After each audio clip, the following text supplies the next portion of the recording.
자, 오늘 우리가 읽은 잠언 15장 25절에서 28절 말씀을 통해서 하나님의 지혜로운 자녀답게 살기 위해서 우리가 힘써야 할 것이 무엇인가를 살펴보도록 하겠습니다. 그래서 이 시간을 통해서 지혜로운 하나님의 자녀로서 남은 3일도 잘 살고 또 주님 앞에 영광을 돌리며 또 주일을 맞이할 수 있는 주의 백성들이 되기를 소망합니다. 25절 말씀 같이 한번 읽어보겠습니다. 여호와는 교만한 자의 집을 허시며 과부의 지게를 정하시느니라. 아멘. 자, 이 말씀은 하나님의 공의로우심과 또 하나님의 자비하심을 우리에게 가르쳐주고 있는 말씀입니다. 여호와 하나님은 교만한 자의 집을 허신다는 것은 하나님의 공의로우심을 보여주는 말씀이고, 과부의 지게를 정하신다는 것은 하나님의 자비하심, 긍휼히 여기심, 그것을 보여주고 있습니다. 성경에서 교만한 자란 세 가지를 한번 정리를 해본다면, 하나님을 경외하지 않고 자기 힘과 자기 지혜를 믿고 살아가는 사람이 교만한 사람입니다. 자, 이런 사람은 하나님의 말씀과 하나님의 뜻을 거역합니다. 하나님 말씀보다는 자기 판단, 자기 경험, 자기 생각을 좇아서 행동을 합니다. 자, 그러다 보니 하나님을 거역하는 삶을 살게 됩니다. 심히 부패한 마음의 영향을 받아서 죄를 짓게 됩니다. 자기 힘과 자기 지혜로 자신의 유익을 추구합니다. 이 과정 속에서 힘들고 억울한 사람들이 생깁니다. 두 번째로, 교만한 자는 자기의 잘못이나 죄를 인정하지 않고 고치려 하지 않는 사람입니다. 항상 자기가 옳다고 생각하기 때문입니다. 이것이 또 성경에서 말씀하시는 교만한 자이고, 세 번째로, 교만한 자는 자기를 과시하고자 하면서 자기를 남보다 우월한 존재로 생각하는 사람입니다. 그래서 자기를 자랑하고 자기를 드러냅니다. 또 남은 무시합니다. 다른 사람들의 이야기를 들으려고도 하지 않습니다. 남의 잘못과 결점과 실수에 대해서 신랄하게 비판하는 사람입니다. 이렇게 교만한 사람은 또 이렇게 열심히 자기 교만 가운데 또 살다 보면은 자기 뜻을 이루며 또 자기가 원하는 대로 잘 살아갈 수 있는 것, 그런 모습들도 우리는 삶 속에서 보게 됩니다. 하지만 공의로우신 하나님은 이 같은 교만한 자의 집을 허신다라고 말씀하고 있습니다. 교만한 자의 집을 무너뜨리신다라고 말씀하고 있습니다. 공의로운 하나님을 믿는 성도들은 우리 눈앞에서 형통한 삶을 사는 교만한 자로 인하여서 우리는 낙심하지 말아야 합니다.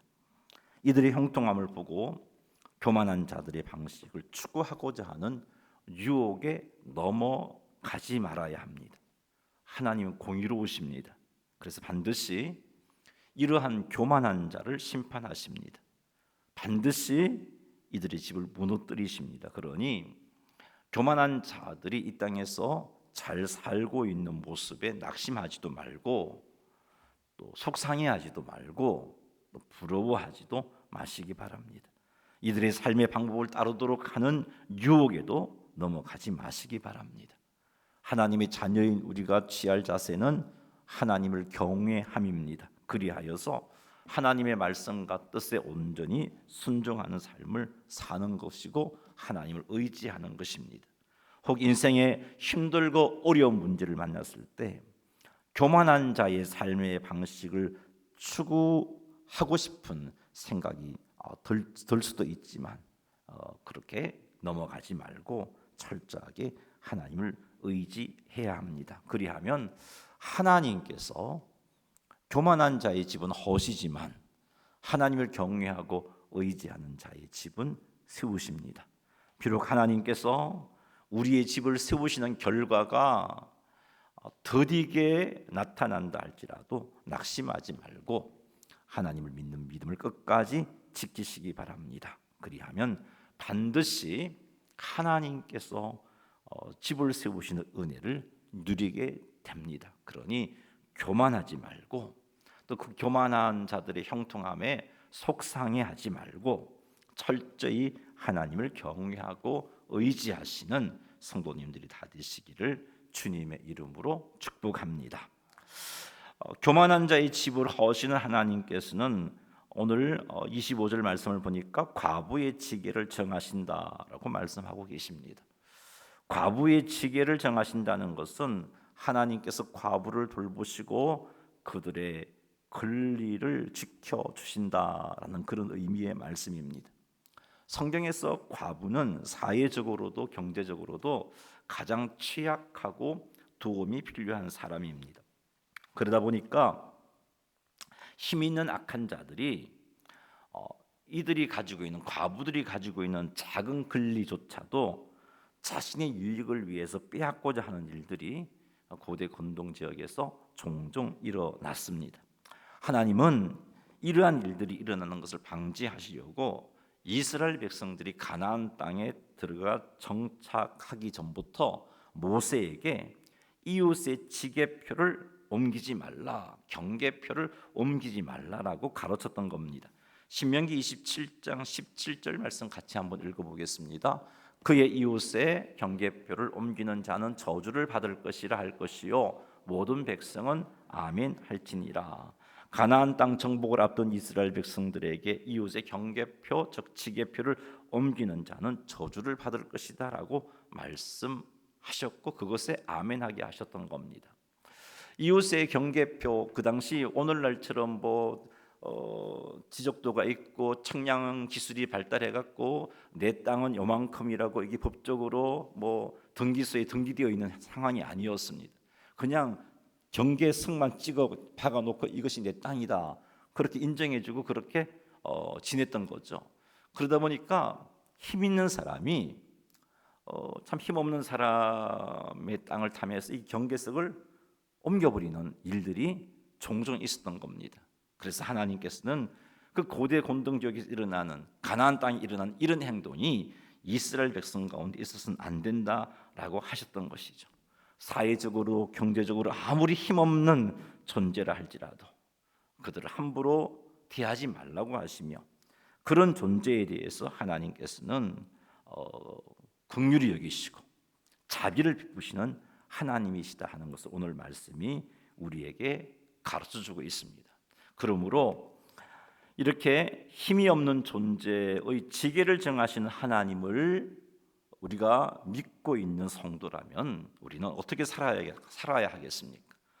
그런 하나님을 아버지로 섬기는 성도라면 사회적으로 경제적으로 취약한 자들을 돌보고 보호하는 삶을 살아가야 하는 겁니다. 교회 공동체 안에서 약한 자들, 힘없는 자들을 돌보아주고 사랑해주고 섬겨야 합니다. 무시하고 또한 함부로 대하고 그렇게 상처를 주는 행동을 해서는 안 된다는 거죠. 힘이 없다고 약하다고 함부로 대해서는 안 된다는 겁니다.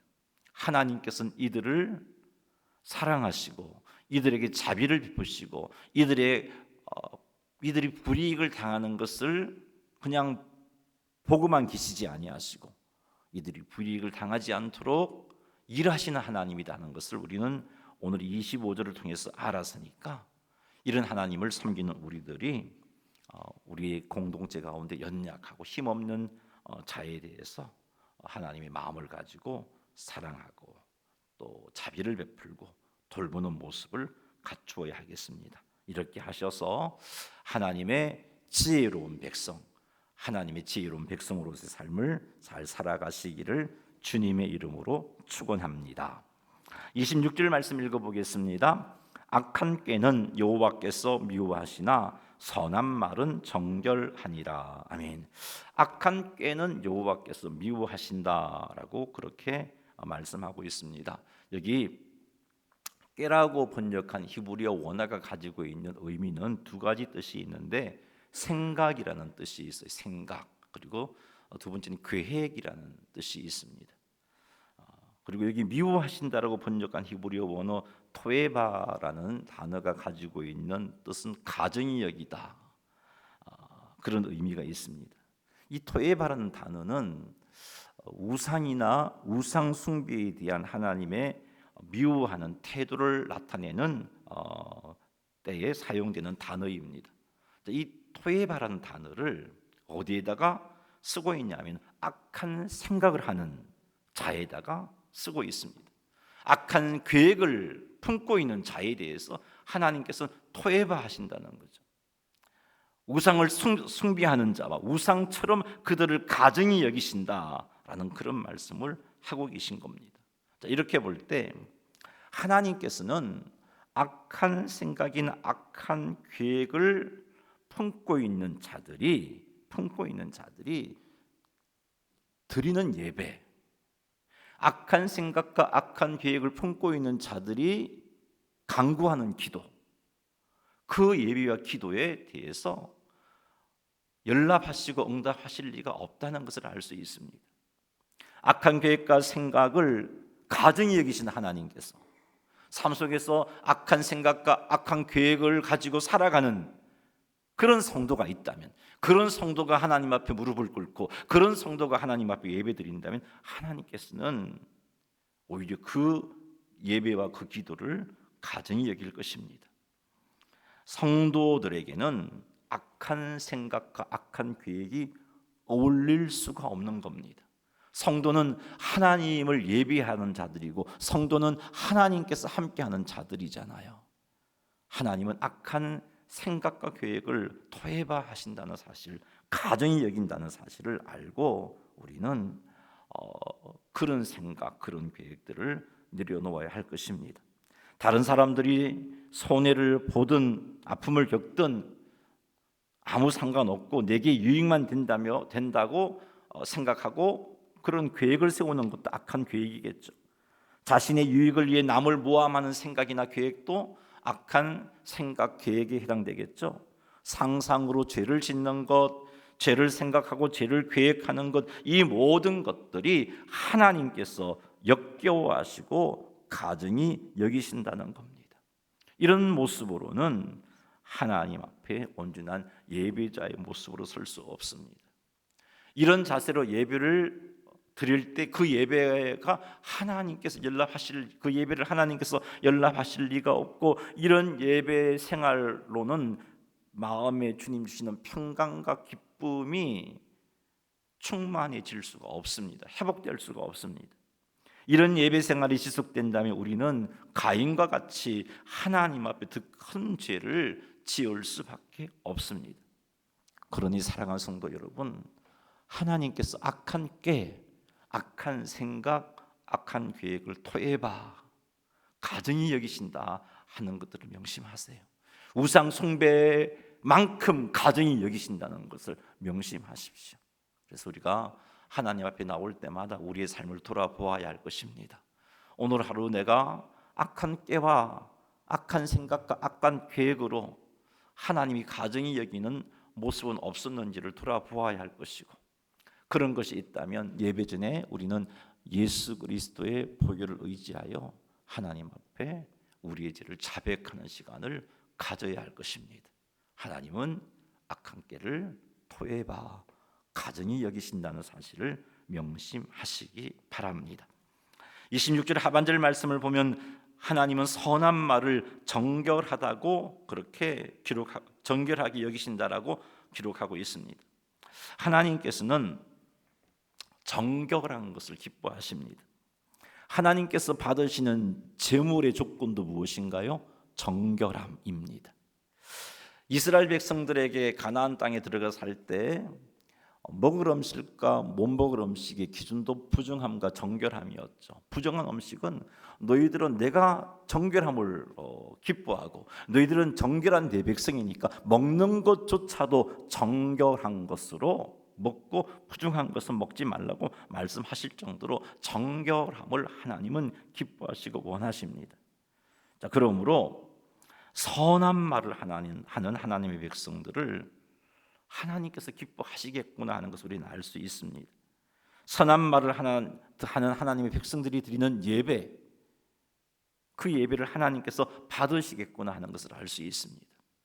26절에서 악한 꾀는 토해하시기 때문에 하나님께서 그가 드리는 기도와 예배는 결코 용납하시지도 받지도 않을 것이지만, 선한 말은 하나님 앞에 정결한 것이기에 선한 말을 하는 성도의 기도와 선한 말을 하는 성도의 예배에 하나님께서 기뻐 받으신다 하는 것을 알 수 있습니다. 그러므로 하나님의 백성인 우리들은 선한 말을 해야 합니다.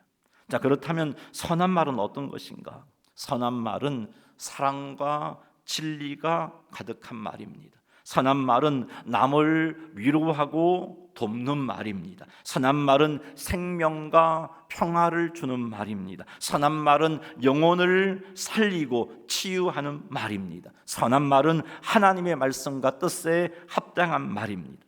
이런 말을 하나님께서는 정결하게 여기신다라고 말씀하고 있습니다.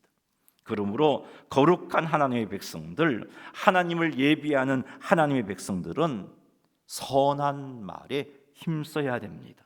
이렇게 선한 말을 하는 성도들이 드리는 예배를 하나님이 받으신다는 것을 명심하고 하나님께서 받으시는 예배를 드리는 삶, 즉 선한 말을 하는 일에 힘쓰시는 성도님들이 되시기 바랍니다. 악한 꾀는 버리고 선한 말에 힘쓰시는 우리 모두가 되기를 주님의 이름으로 축원합니다. 27절 말씀 같이 한번 읽어보겠습니다. 이익을 탐하는 자는 자기 집을 해롭게 하나 뇌물을 싫어하는 자는 살게 되느니라. 아멘. 이익을 탐하는 자는 자기 집을 해롭게 한다라고 말씀하고 있습니다. 여기 이익에 해당하는 히브리어의 의미를 살펴보면은 부당한 이익을 의미하는 겁니다. 부당한 이익, 즉 남의 것을 강탈한 것, 빼앗은 것, 그런 것을 의미합니다. 그리고 탐하다에 해당하는 히브리어도 보면 어떤 의미냐면 힘으로 빼앗다라는 그런 뜻이에요. 그래서 부당하게, 부정직하게 하나님께서 기뻐하시지 않는 방법으로 자기 힘으로 남의 것을 강탈하는 그런 사람, 그런 자는 자기 집을 해롭게 한다라고 말씀하고 있는 겁니다. 27절 하반절 말씀을 참고해 보면은 뇌물을 좋아하는 사람이라는 표현이 나오고 있는데, 이 뇌물을 좋아하는 사람과 이익을 탐한다는 내용, 27절 하반절을 참고해 본다면 이익을 탐하는 사람은 뇌물을 좋아하는 사람이다라고 연결해 볼 수 있습니다. 부당한 이익을 취하고 뇌물을 좋아하는 사람은 물질에 대한 탐욕이 강한 사람입니다. 이런 자들은 당장에는 부를 축적할 수도 있습니다. 그러나 결국 이런 행동은 자기를 해롭게 하는 겁니다. 자기 집을 망하게 하는 결과를 낳습니다. 하지만 뇌물을 싫어하는 자는 살게 된다 그랬어요. 원어 성경을 보면 뇌물이 복수로 되어 있습니다. 우리 개역 개정엔 단수로 되어 있지만 복수로 되어 있는데, 이것이 의미하는 것은 뇌물을 싫어하는 자는 자란 많은 뇌물 공세에도 이를 싫어하고 거부하며 의연하게 대처하는 사람이다 하는 것을 알 수 있습니다. 싫어한다는 단어에 해당하는 히브리어의 의미는요, 혐오하다, 정오하다, 이런 싫어하는 것보다 더 강한 표현이죠. 자, 이런 사람은 자기 집을 살게 한다라고 말씀하고 있습니다. 성경을 보면 부당한 이익을 추구하다가 망한 대표적인 인물이 발람이라는 사실을 알 수 있습니다. 모압 왕이 이스라엘이 자기 주변의 나라들을 다 정복하여 들어오는 것을 보니까 이스라엘이 두려웠어요. 어떻게 하면 저 이스라엘을 막아낼 수 있을까 고민하다가 가만히 보니까 발람이라는 선지자가 있는데, 저 사람이 축복하면은 복을 받고 저 사람이 저주하면 저주를 받는다는 소문이 그 지역에 파다했습니다. 그래서 모압 왕이 발람을 불러다가 이스라엘을 저주해달라고 그렇게 요청을 합니다. 모압 왕이 많은 물질을 발람에게 보내어서 자기에게 와서 이스라엘을 저주해달라고 그렇게 청했습니다. 하지만 하나님께서는 발람에게 모압 왕이 보낸 사람을 따라가지 말고 이스라엘을 저주하지 말라라고 분명하게 말씀해 주셨습니다. 그래서 발람은 자기를 찾아온 사람들에게 여호와께서 너희와 함께하는 것을 허락하지 않는다 하며 돌려보냅니다. 여기까지는 야, 발람이 하나님의 말씀에 순종하는 인물이겠구나라고 생각할 수 있는데 발람의 마음에는 너무 아까웠어요. 그 많은 재물을 내가 누릴 수 있는 기회를 놓쳤다. 하나님 때문에 그런 생각이 있었던 것 같습니다.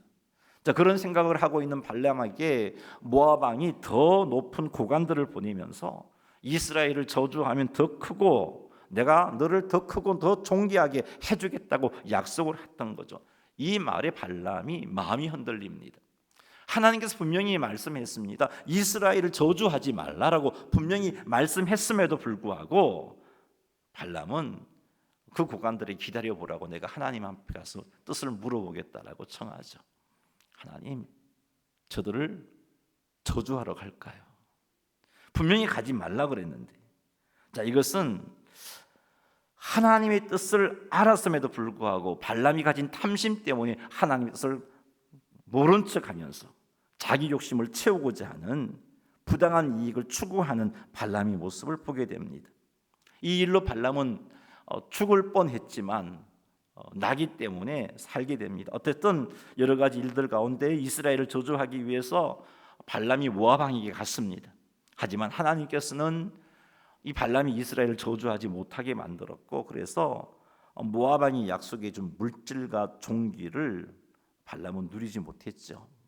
하지만 이것에 대한 탐심이 결국 큰 일을 일으키게 만들죠. 어떤 행동을 하냐 하면은 자기가 이스라엘을 직접 저주할 수는 없지만 이스라엘을 망하게 할 수 있는 방법을 모압 왕에게 말해주죠. 그것이 무엇이냐면은 이스라엘 백성들로 하여금 우상 숭배에 빠지도록 하는 거였어요. 모압 왕은 이 발람의 악한 생각, 이 꾀를 쫓아서 이스라엘 백성들을 우상 숭배에 빠뜨림으로 이스라엘 백성들이 하나님의 진노로 많은 생명을 잃게 됩니다. 이 일로 발람은 모압 왕으로부터 많은 물질과 존귀하게 되는 자리까지 올라갔는지 몰라도 결국 하나님의 심판으로 하나님께서 이스라엘을 통해서 모압을 정복할 때에 발람을 죽게 하셨던 기록을 우리는 성경을 통해서 우리는 알 수 있습니다. 부당하고 부정직한 이익은 망하게 하는 거예요. 그러니 부당하고 부정직한 이익을 탐하지 마십시오. 우리를 망하게 하는 겁니다. 결국 죄를 지어 하나님의 심판에 이르게 하는 겁니다. 수많은 뇌물 공세에도 흔들리지 말고 오히려 뇌물을 정오하는 자가 되어야 돼요.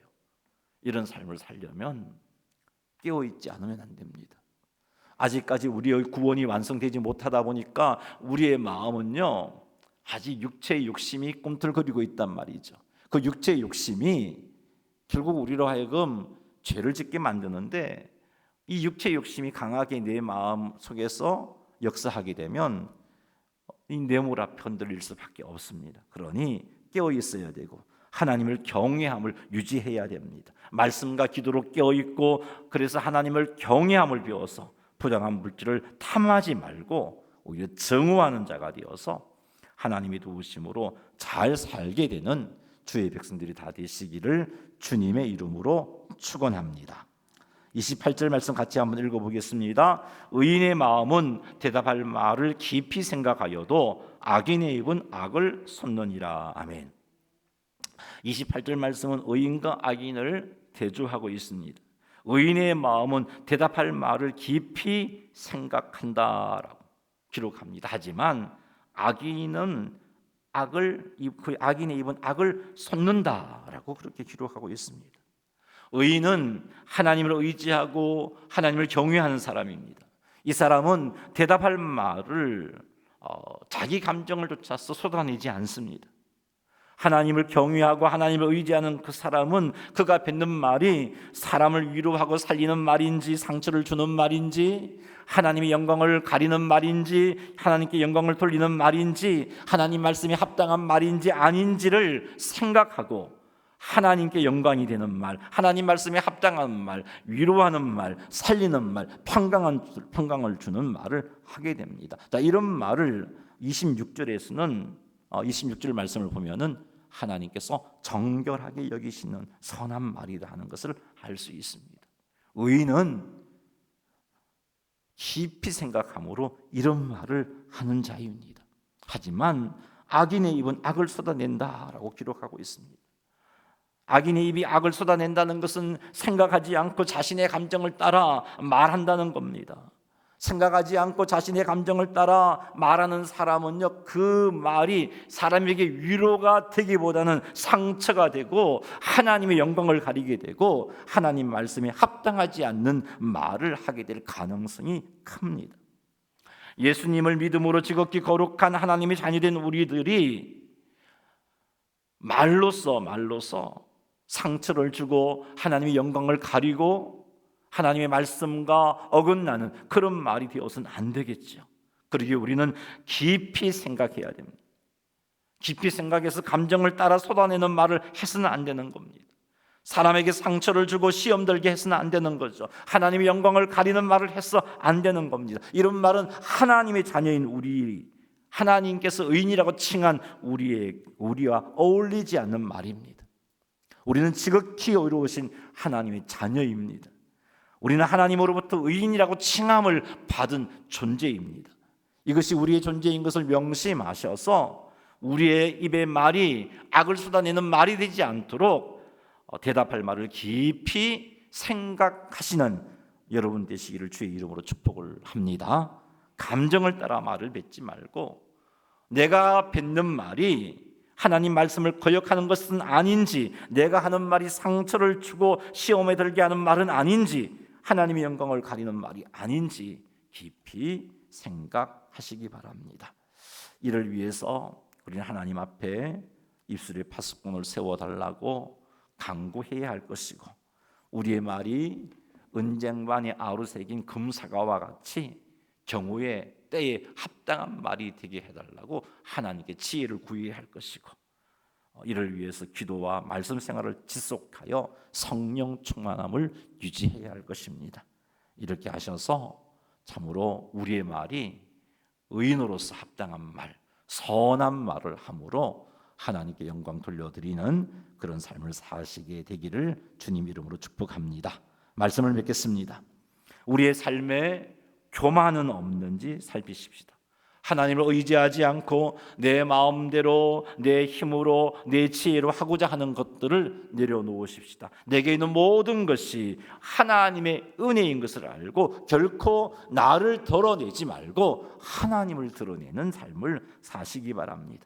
그리고 연약한 지체, 힘없는 지체를 업신여기지 말고 함부로 대하지 말고 사랑하고 섬기시기 바랍니다.